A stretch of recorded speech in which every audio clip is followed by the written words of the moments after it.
नमस्कार, मी साक्षी न्यूज 24 मध्ये तुमचं स्वागत। कोपरगाव राज्य सरकारने अनुसूचित जाती प्रवर्गातील कोणतेही उपवर्गीकरण करू नये। केंद्र सरकारने सर्वोच्च न्यायालयाच्या निर्णयाविरुद्ध उपवर्गीकरणाबाबत पुनर्विचार याचिका दाखल करावी। या व इतर मागण्यांसाठी कोपरगाव सकल आंबेडकर समाज शहर व तालुक्याच्या वतीने जन आक्रोश मोर्चा काढण्यात आला। सकल आंबेडकरी समाज कोपरगाव शहर व तालुका RPI व वंचित बहुजन आघाडीच्या वतीने सोमवारी कोपरगावात मोर्चा काढण्यात आला।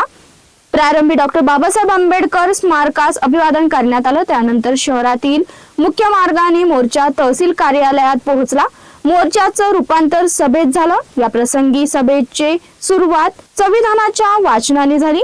यावेळी पदाधिकाऱ्यांनी राज्य व केंद्र सरकारचं मनुवादी मनसुबे उद्ध्वस्त करून संविधानिक आरक्षण वाचवण्याबाबत आपल्या भावना व्यक्त केला। तहसीलदारांना दिलेल्या निवेदनात अनुसूचित जाती प्रवर्गातील कोणतेही उपवर्गीकरण करू नये, संसदेत कायद्याद्वारे उपवर्गीकरण होऊ नये यासाठी कायदे करावेत, सर्व अनुसूचित जातीनिहाय जनगणना करून पुढील धोरण निश्चित करावं, बदर समितीचा अहवाल तत्काळ रद्द करून या समितीतील 58 जातींचा समावेश करून पुढील कार्यवाही करावी आदी मागण्या करण्यात आल्या। या जन आक्रोश मोर्चास बुरडगाव समाज चर्मकार समाजाने पाठिंब्याचं पत्र आयोजकांना दिलाय। यावेळी अनेक मान्यवरांनी आपल्या भावना व्यक्त केल्या। यावेळी महिला पुरुष मोठ्या संख्येने उपस्थित होते। कोणी करू शकत नाही, कारण माणसामध्ये मारामारा आहे। आजपासून 16व्या शतकापासून आहे। छत्रपती शिवाजी महाराजांना सुद्धा त्यांनी नाकारलं होतं। आमचे धर्मवीर संभाजी महाराजांना सुद्धा त्यांनी नाकारलं होतं। परंतु हा महाराष्ट्र जिवंत होता, हा महाराष्ट्र धारातीर्थावरी पडला, तर महाराष्ट्र मित्राचा व्यवस्थेला काय चोख उत्तर दिलेलं आहे। तुम्हाला आम्हाला ही गोष्ट इतिहास नाकारता येणार नाही। आज या आरक्षणाच्या मुद्द्यावर आम्ही झोपलेले माणसं नाहीये हे त्यांना दाखवून देण्याकरता माझा राजधानी समुदाय एकत्र झालेला आहे। आणि आम्ही मित्रांनो, ही चळवळ आज आनंदीने आमच्या सहकार्यांनी सांगितलं की ही चळवळ इथे थांबणार नाहीये। पण मी कोपरगावहून सांगत असतो, कोपरगावमध्ये कोणी असेल, आरक्षणाबद्दल कोणी काही बोलत असेल तर आम्ही त्या पद्धतीत जसं तुम्ही माणसाल तसं त्याच पद्धतीत उतरू, त्याच पद्धतीत त्या गोष्टीला उत्तर दिलं जाईल। यानंतर या गोष्टीचा आरक्षणाच्या मुद्द्यावरती जे संविधानिक मार्गाने आहे, आमच्या कुठल्या जाती धर्माला विरोध प्रत्येक वक्त्याने सांगितलं आणि मी तेच सांगतो। आरक्षण म्हणजे काय? अरे ज्या टायमाला बाबासाहेब आंबेडकरांनी एकसंघ या 59 जातीला आरक्षण दिलं, त्या टायमाला बाबासाहेबांची दूरदृष्टी होती की हा माझा गावखेड्यातला माणूस, गाववाड्याच्या बाहेर राहणारा माणूस हा एकसंघ झाला पाहिजे। आणि आता त्यांच्या डोळ्यात लक्षात आलंय का गावखेड्याच्या पिड्डी फाटलेल्या माणसाचा पांढऱ्या कापड्यात दिसायला लागला, याच्या काड्या करायला आपल्याला काही हरकत नाही। तुम्ही किती काड्या करा, हो तुम्ही किती काड्या करा, तुम्ही एक काडीतील त्यांचे 10 जण उभे राहतील, तुम्ही 10 काड्या गेले तर आमचे 100 उभे राहतील, तुम्ही 100 काड्या केल्या तर आमचे 1000 जण उभे राहतील। तसं उत्तर दिलं जाईल। म्हणून मी आयोजक असे जास्त वेळ न घेताना आज आमच्या विनंतीला मान देतो। माझा करा, तुम्ही आता विचार तर घ्या।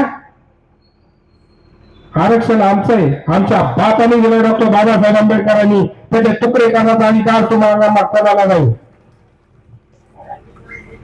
हे जो आरक्षण उपयोगीकरणाचा घाट घातलाय, त्या आरक्षण उपयोगीकरणाच्या घाटामध्ये आता कोणी कुणावरही काही बोलायला लागलं।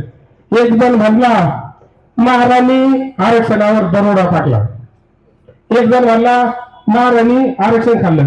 अरे बाबा, आरक्षण खायचं नसतं, आरक्षण मिळवायचं असतं, त्याच्यासाठी स्पर्धा करायची असते, त्याच्यासाठी शिक्षण घ्यायचं असतं, 8 तास अभ्यास करायचा असतो, हाडाचं पीठ करायचं असतं, रक्ताचं पाणी करायचं असतं आणि ती जाण्यात फक्त मारायच्या बारामध्ये आयऱ्या गायऱ्याचं काम नाही।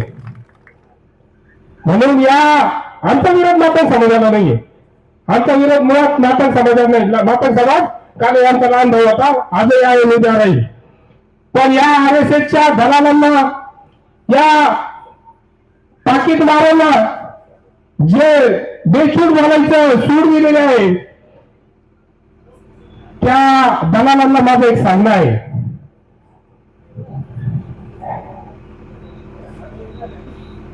ते म्हणतात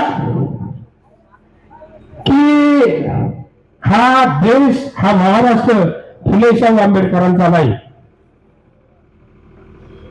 पण त्या दलालासाठी, मातंग समाजासाठी नाही, त्या दलालासाठी.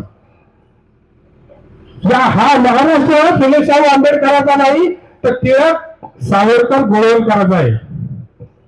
त्या दलालाला माझं सांगणं आहे, हा महाराष्ट्र छत्रपती शिवाजी महाराजांचा आहे, महात्मा फुलेंचा आहे, छत्रपती शाहू महाराजांचा आहे, डॉक्टर बाबासाहेब आंबेडकरांचा आहे, अण्णाभाऊ साठेंचा आहे. या महाराष्ट्राचे बाप फक्त फुले शाहू आंबेडकर आहे, कोणी आहे. बाकी जर हे आरक्षण कॅन्सल झालं तर नंतर ते काय म्हणतील, बाबासाहेबांची घटना, हे संविधान आपल्याला बदलावं लागणार आहे.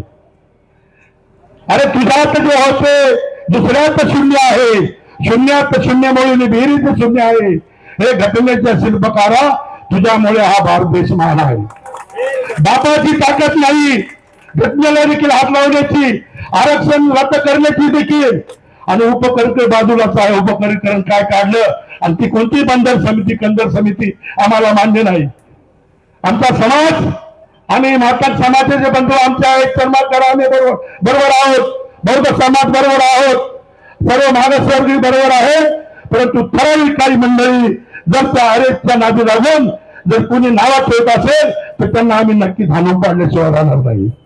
ही काळेदंडी व्यतिरेक आहे आणि आमच्या नादाला लागू नका, का लागू नका. या देशाची घटना आमच्या बापाने लिहिली, पहिला अधिकार आमचा आहे. हा घटना बाबासाहेबांनी दिली, त्या घटनेचा आदर चालवा.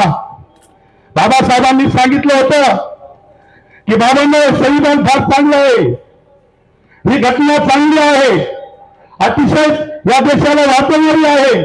पण घटना करते जर नालायक त्या ठिकाणी गेले तर घटनेला देखील बाधा लागू शकतो. आणि म्हणून आपण सावध राहिलं पाहिजे. माझ्या माता भगिनी, माझ्या बंधूंनो, या ठिकाणी आपल्याला आताच नाही, एक मोर्चा करून चालणार नाही. तो उपवर्गीकरण जर रोखायचं असेल, शासन जर ऐकत नसेल तर आपल्याला त्याला उत्तर द्यावं लागेल. आम्ही कुठल्या जाती धर्माच्या विरोधात नाही. अरे सर्व या देशातले सर्व धर्म आमचे आहे, ते आमचे भाऊ आहे. तर याचं कारण असं आहे की लोकशाहीर अण्णाभाऊ साठे यांनी बाबासाहेबांना गुरु मानलं आणि बाबासाहेब आंबेडकरांनी महात्मा ज्योतिबा फुलेंना गुरु मानलं. महात्मा ज्योतिबा फुलेंनी छत्रपती शिवाजी महाराजांना गुरु मानलं आणि छत्रपती शिवाजी महाराजांनी तुकाराम महाराजांना गुरु मानलं. मग कुठेही जाती पळाली, हे सर्व आमचे भाऊ आहोत.